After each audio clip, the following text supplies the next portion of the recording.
Mart Dünya Emekçi Kadınlar Günü kutlu olsun. Merhaba arkadaşlar, ben İlknur Dökmez. YouTube kanalıma hoş geldiniz. Savaşlarda en çok acıyı kadınlar çekiyor. Hayatın bütün yükünü omuzlayan kadınlar.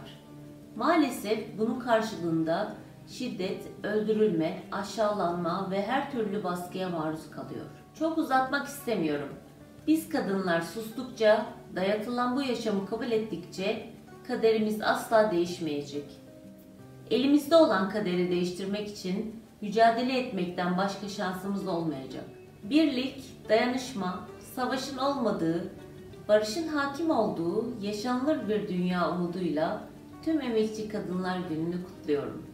Bu elimde gördüğünüz bilekliği, yaptığım bu tasarımımı 8 Mart Dünya Emekçi Kadınlar Günü vesilesiyle tüm dünyadaki emekçi kadınlara armağan etmek istiyorum.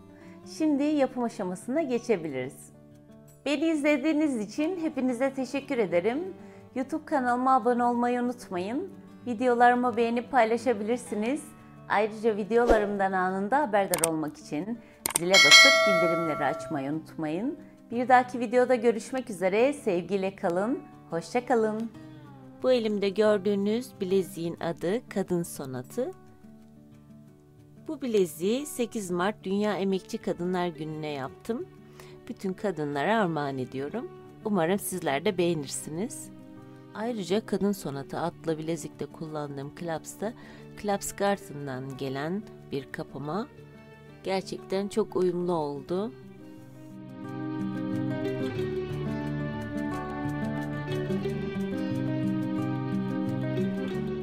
Gerekli olan malzemeler: Miyuki markasının 011 numara delika boncuğu gerekli. Miyuki markasının 0.15 milimlik boncuğunu kullanacağım. Yuvarlak kesimli aynı zamanda. Kesinlikle kum boncukla ya da başka boncuklarla karıştırmayın. Boncuk ipi, boncuk iğnesi, makas, 0.7 milimlik kalınlığında lastiğe ihtiyacımız var. Şeffaf lastik. Kullanmadan önce iki ucundan tutup bu şekilde çekmemiz gerekiyor. Çünkü her lastiğin bir esneme payı var. Biraz esnettikten sonra kullanmak daha mantıklı. Yoksa sonra bolluklar oluşabilir. Dragon Pearl gerekli, istediğiniz rengi kullanabilirsiniz. Uç kısımlarda kullandığım kristalli yuvarlak kesimli ve 4 milimlik. 8 milimlik yuvarlak kesimli hafif basık bir şekilde öyle bir kristal kullandım.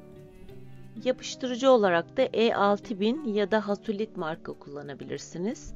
Zaten çok az bir miktar gerekli bize. Burada kullanacağım boncukların boyutu önemli. Buna dikkat etmeniz gerekir. Yoksa taşmalar oluşabilir ya da küçük gelebilir de. O yüzden bu boyutları kullanırsanız daha iyi olur. Her iki tarafa da 2 kat olarak kullandım. Çünkü böyle daha sağlam olacağını düşündüm. Ve kristallerin içinden geçirirken de 2 kat olarak geçirmeniz gerekiyor. Böyle daha sağlam oluyor. Bu bilezikte kullandığım teknik Şenilli tekniği, tubular Şenilli tekniği, yani tüp şönil tekniği. Ayrıca tubular şönil tekniğini bilmeyenleriniz için sağ üst köşede çıkan linke tıklayarak oradan öğrenebilirsiniz. Toplamda 33 tane boncuk taktım. Sıralaması da şu şekilde: 2 tane lacivert, 1 tane altın, 2 tane lacivert, 1 tane altın olarak. Altınları saydığımızda 11 tane, lacivertleri de ikişer ikişer saydığımızda, yani her 2 taneyi 1 olarak kabul ettiğimizde onlar da 11 tane oluyor. Bu şekilde dizmemiz gerekiyor. Bir 15 santim kadar bu tarafta bırakıyorum. Ve bu şekilde tutup bağlamayacağız yalnız. Birkaç tane içinden ilerliyorum.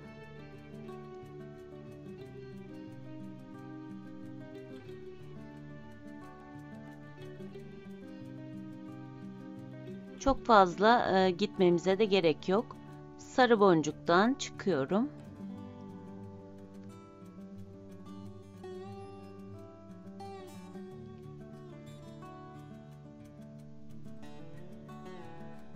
Dediğim gibi kesinlikle bağlamayın. Sonra tragenperliğe yerleştirirken zor olur. Yerleştiremeyebilirsiniz. 2 tane lacivert boncuk aldım. Şu an sarı boncuktayım. Ve bir sonraki sarı boncuktan giriyorum.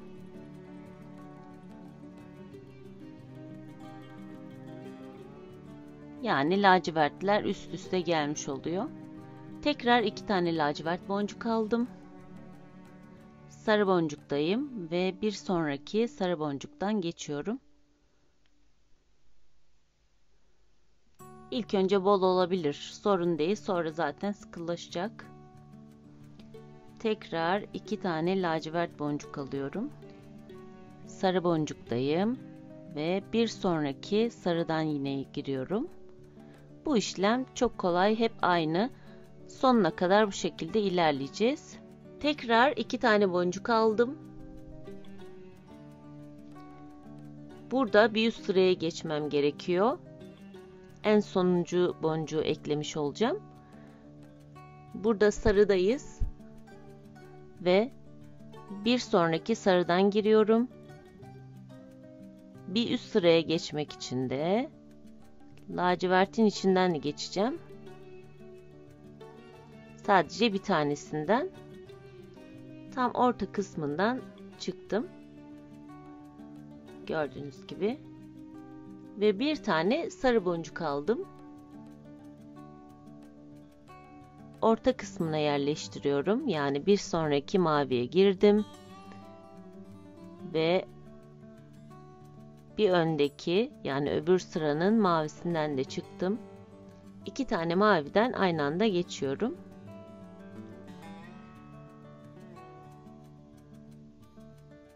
Burada ben en son kısma kadar geldim. Bir üst sıraya geçmeden size göstermek istedim.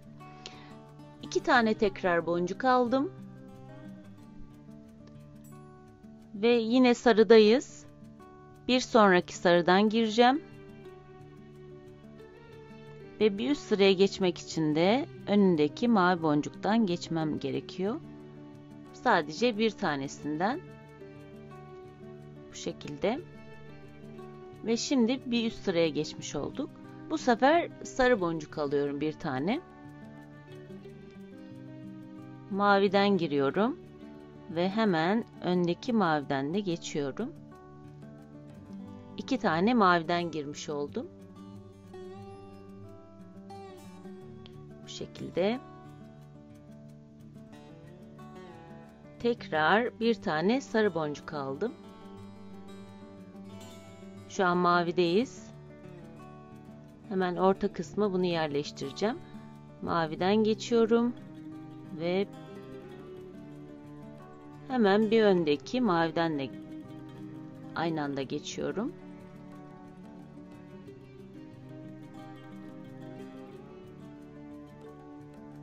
Tekrar bir tane sarı boncuk aldım. Şu an mavideyiz. Tam orta kısımda. Hemen önündeki maviden geçiyorum.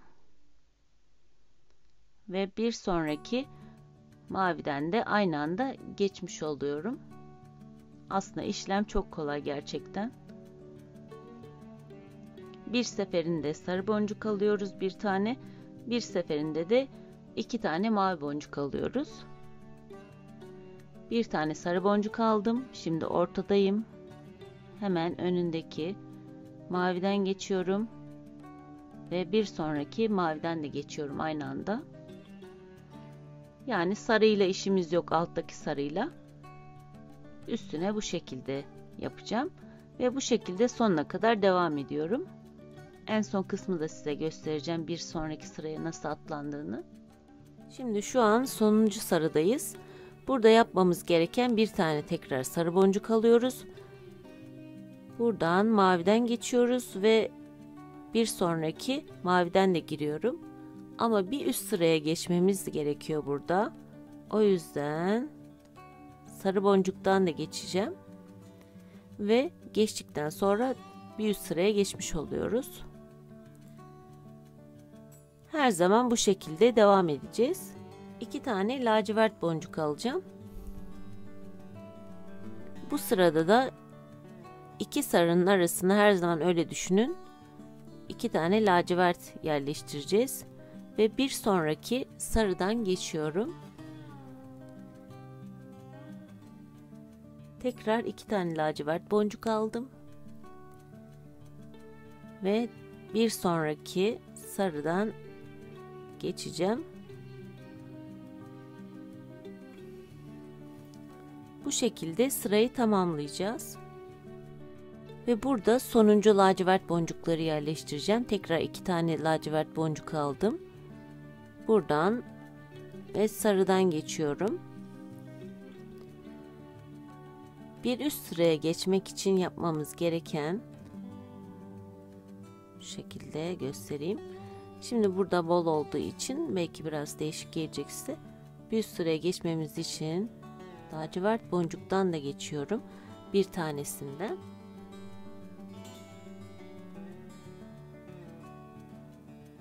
Ve burada sarı boncukla devam edeceğim. Ama devam etmeden önce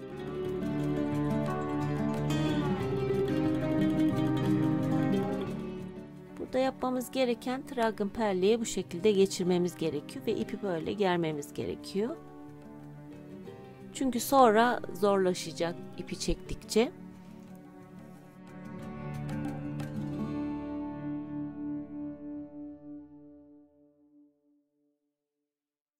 Bu şekilde geçirdikten sonra en sonunda yapıştıracağız. Şimdi 2 mavinin arasına sarıları da yerleştireceğim. Ve bir tane sarı boncuk aldım. Buradan giriyorum ve maviden çıkıyorum.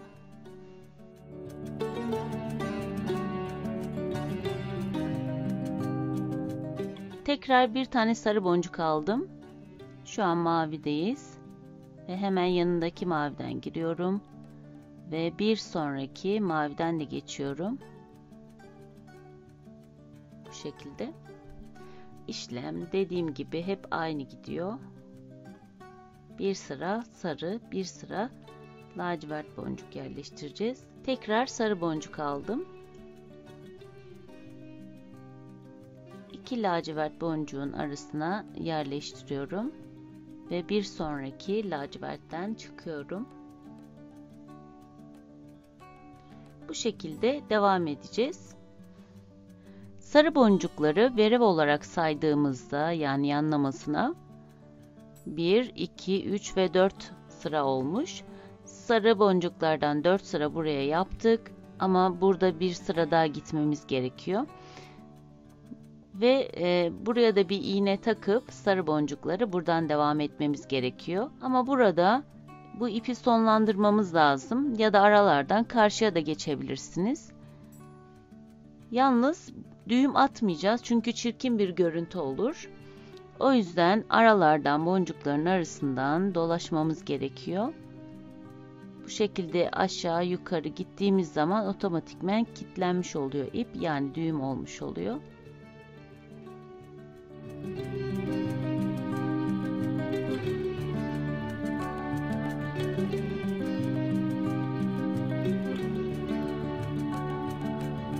İşlemimizi bitirdik. Şimdi yapıştırma kısmına geldi sıra.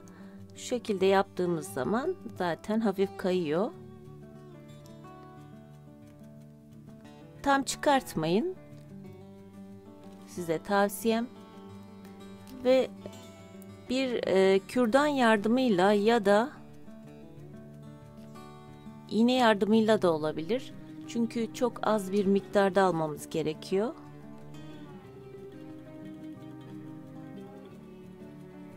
Zaten kuvvetli bir yapıştırıcı olduğu için az bir şey sürmemiz de yeterli olacak.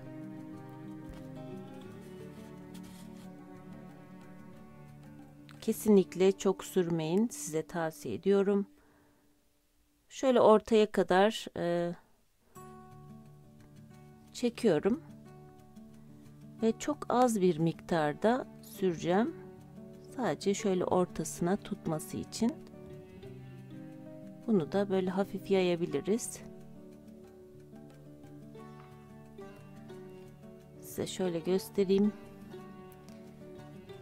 Bu tarafına yaptım. ve çevirip bu tarafına da yapabilirsiniz.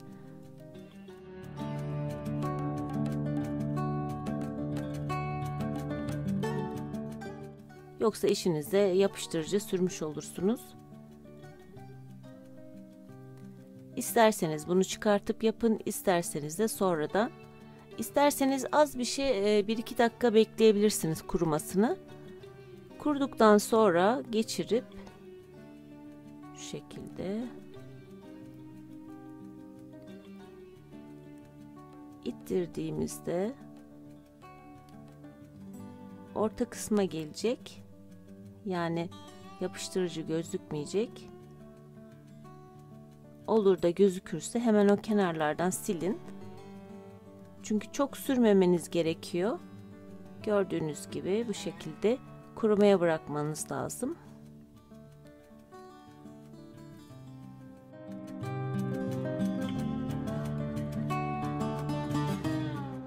Elimle de düzeltip ayarlıyorum. Siz de öyle yapın.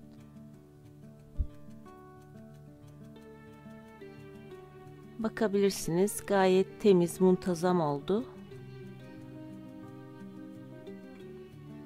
Şurada hafif değmiş, onu da böyle alabilirim. Bu şekilde. Ve sonrasında buradaki gibi kuruduktan sonra yalnız buradaki gibi sizler de dizip isterseniz kolye, isterseniz bileklik, İsterseniz daha farklı tasarımlar da yapabilirsiniz.